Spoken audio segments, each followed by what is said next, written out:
Vamos conversar com o chefe? Vamos conversar, Vanderlei já está aqui na área. Vou até deixar o microfone aqui, que eu não vou precisar dele, né? Vou deixar o microfone. Não, fica aqui na minha mão, senão daqui a pouco cai. Chefe, seguinte, antes da gente ir para a foto, que hoje eu já falei, a foto é boa, né? A foto hoje é boa, sim. Não está igual ontem, não. Tá? A foto está boa, fique tranquilo.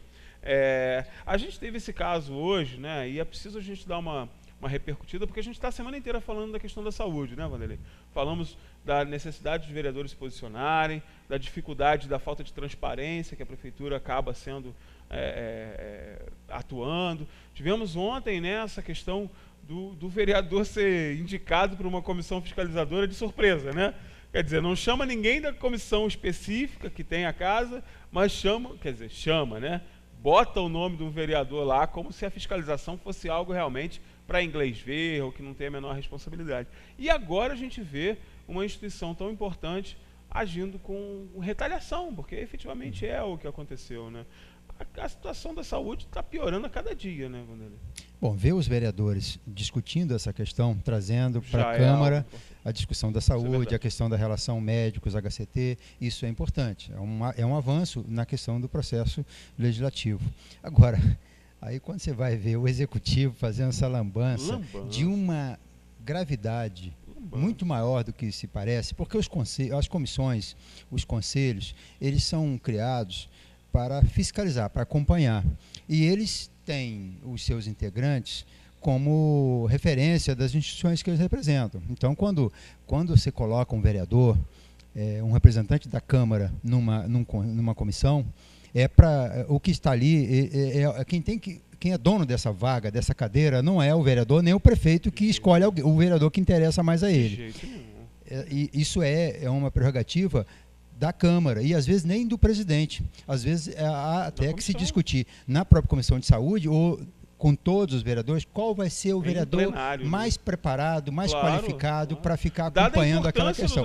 Até porque você está fiscalizando recurso público, de uma área que está sem dinheiro, uma área que está com problema, de onde as pessoas estão com problema de não ter o remédio para buscar nos pontos. E que há denúncia também, né? E há denúncia de irregularidades. Então ali deveria ter, a Câmara deveria escolher ali o vereador mais combativo, mais enfronhado na questão da área da saúde. Aí vem um secretário, faz uma portaria, nomeia o vereador sem a Câmara escolher e sem o vereador saber. Sem ele ter a menor Tudo bem que esse vereador é um soldado do prefeito, né? E o soldado no quartel não escolhe missão. Não escolhe missão. Missão dada é missão cumprida, né? Ele tem que cumprir. Mas você atropela o processo legal, o processo formal. Mas é o governo da informalidade, né? Onde o secretário acompanha o que o mestre manda, né? O macaquinho mandou, o cara obedece. É assim que funciona e ele reflete bem. Esse secretário forasteiro que está aí é um trapalhão, ele despreparado, não sabe se relacionar com as pessoas. Cabe a ele se relacionar em nome do executivo, em nome do prefeito, em nome dos outros secretários, com a sociedade e com a própria Câmara. Ele seria um político de sangue, né? Ele teria que ser aquele cara com habilidade para resolver essas questões, como já tivemos vários outros chefes de gabinete com essa capacidade de relação. E até bons, né? Até bons na relação. Porque você está para todo tipo de conversa, né? O chefe de governo é o cara que... Boa, ruim. Ele tem que ouvir de tudo e assimilar e levar e saber o que realmente é relevante, e tal. Né? Tem que ser uma pessoa muito equilibrada. E esse secretário, que está acumulando aí 2 ou 3 pastas, é um desequilibrado, é uma pessoa sem a menor condição de cumprir essa função. Prova o que ele passou de recibo agora. Está escrito a sua incompetência. Fazer uma portaria nomeando um vereador e publicou a incompetência. E ainda desfez publicou a incompetência. E ainda desfez a comissão anterior, que devia ser uma comissão que estava atrapalhando eles. Né? Devia ter alguém ali que estava fiscalizando e não pode fiscalizar. Porque se fiscalizar, dá problema. É mais ou menos assim, o cara tira a turma que estava ali dando trabalho e bota a corriola dele, né? Não é moleza, não. Triste. A que fim levamos. Né? Mas é o prefeito capataz, que tem secretários que também querem ser capatazes, né? E vão levar, e vão tocar isso aí. Mas hoje tem decisão em Brasília, né? Hoje tem uma coisa acontecendo no STF hoje alguma coisa vai acontecer. Com qualquer resultado que aconteceu hoje no STF, a liminar do prefeito fica vulnerável, porque ela vai ter que ser discutida no TSE, e certamente que em alguns dias nós estamos nos livrando dessa encrenca toda aí e alguma coisa boa vai acontecer, até porque de coisa ruim nós já estamos cansados. Deus te ouça, Vanderlei. Vamos para a foto aí, Rica, por favor. Eu trouxe uma imagem hoje para compensar de ontem. Ricardo, coloca, por favor, a primeira imagem é do pé sujo.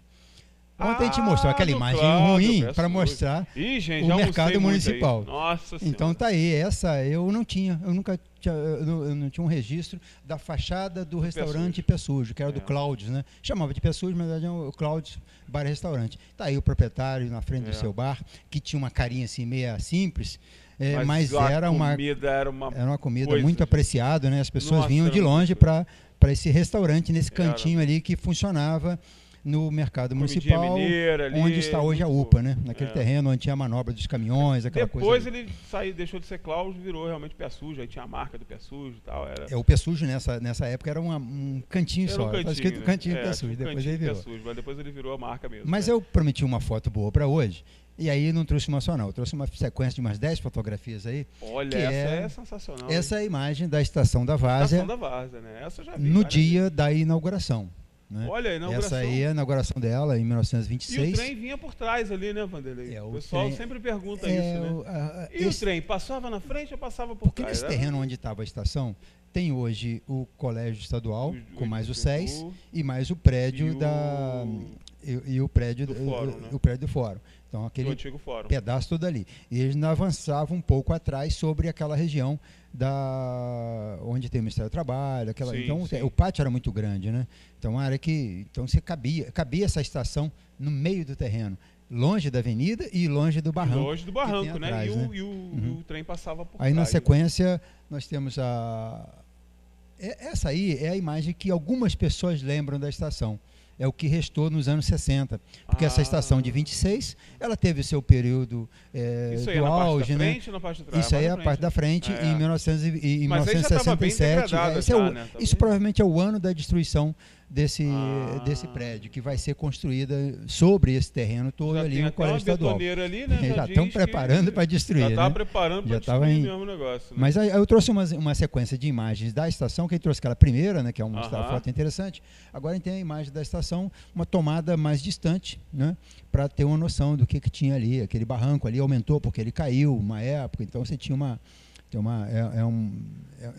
construção bonita no centro, né? Tinha alguma estrutura lá para trás também, entre o trem e o barranco? Tinha, nas próximas imagens está aí.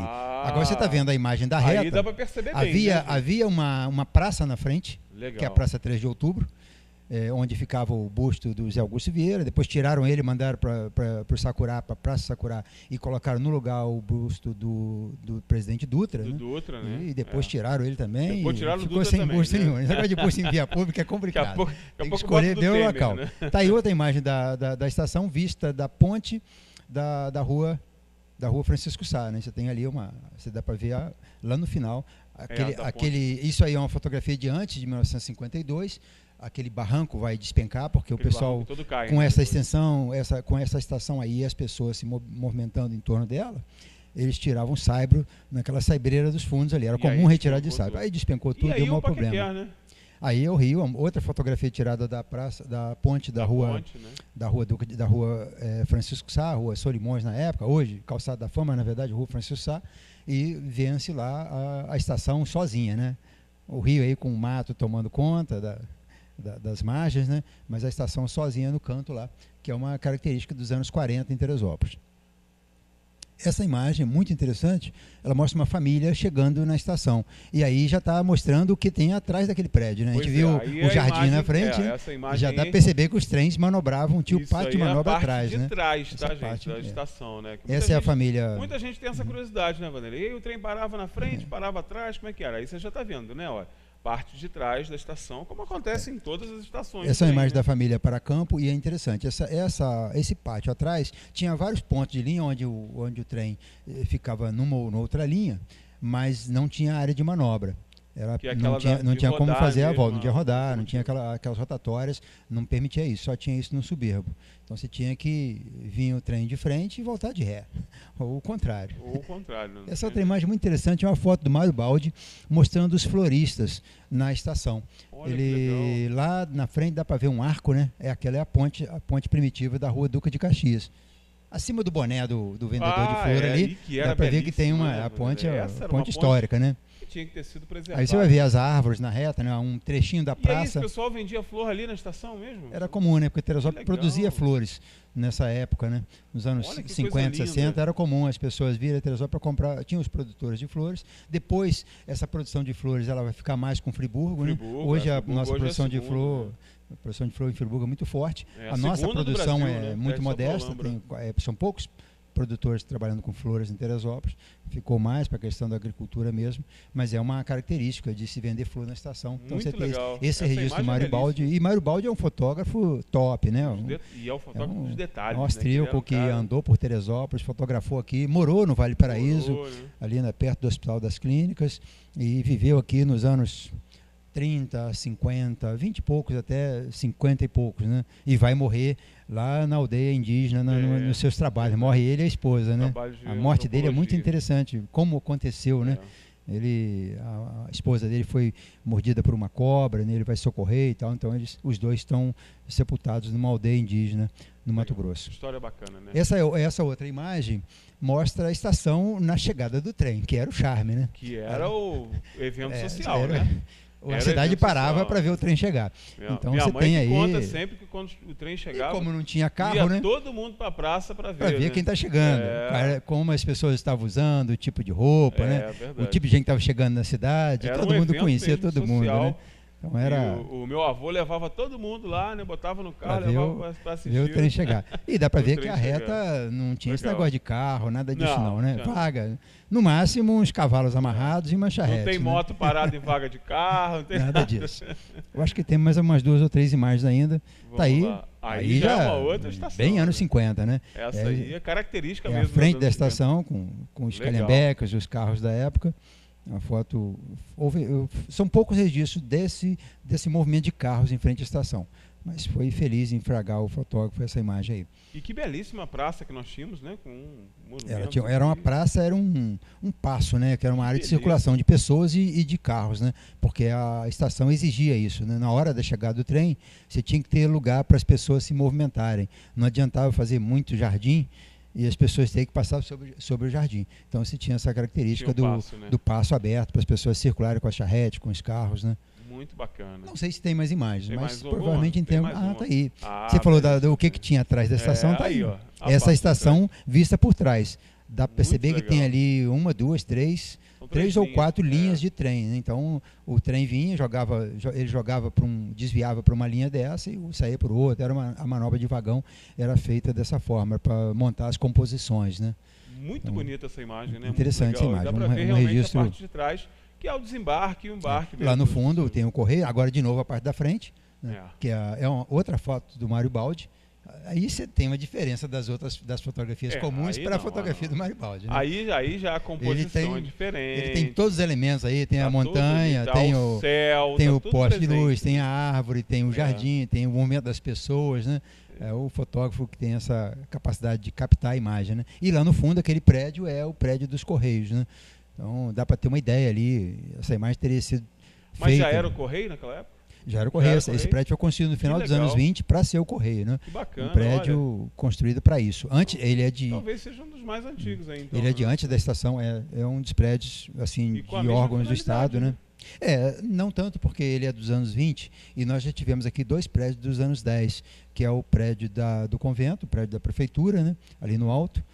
Onde foi instalada a prefeitura em 1913, sim. E Euclides da Cunha, que também é de 1912. Né? São 2 prédios do Estado, né?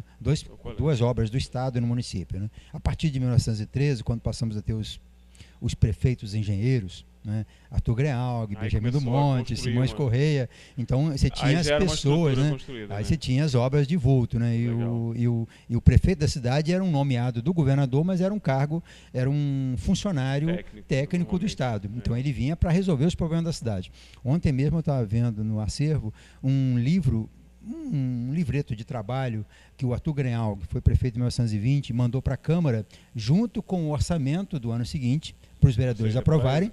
Ele manda o que ele pretende fazer e qual a importância daquelas aplicações, daquelas obras que ele pretendia fazer. Aí ele fala da questão da água, né? E o texto... Rapaz, dá gosto, né? Não recortou e colou, não, né? Não, era tudo. E um volume impresso, né, para cada vereador ter. Um desses sobreviveu e está lá no Pró-Memória. Né? Mas é muito interessante a riqueza de detalhes e o conhecimento que o prefeito tinha dos problemas da cidade. Ele falava da necessidade de preservar as matas, da necessidade da Câmara aprimorar mais leis para preservar a vegetação, para a questão da arborização urbana, para a questão da questão do gabarito das construções, que estava já naqueles anos 20, estava sendo feito assim mais pelos interesses dos donos das casas do que dos interesses da cidade. Né? Então ele faz quase que um tratado sociológico, né, para explicar aos vereadores o que ele queria que eles olhassem para aquele orçamento com aquele olhar, porque é ali que ele estava determinando os recursos. Você vê, hoje é muito mais fácil a gente produzir um material desse e não se faz. Né? Hoje você nomeia um vereador para ele não fiscalizar, que é mais fácil. Né? Vereador, só bota o nome dele lá que está tranquilo. Voltamos então à foto da inauguração, que é uma foto muito interessante, um cartão postal de época, né, um cartão postal que mostra os anos 20.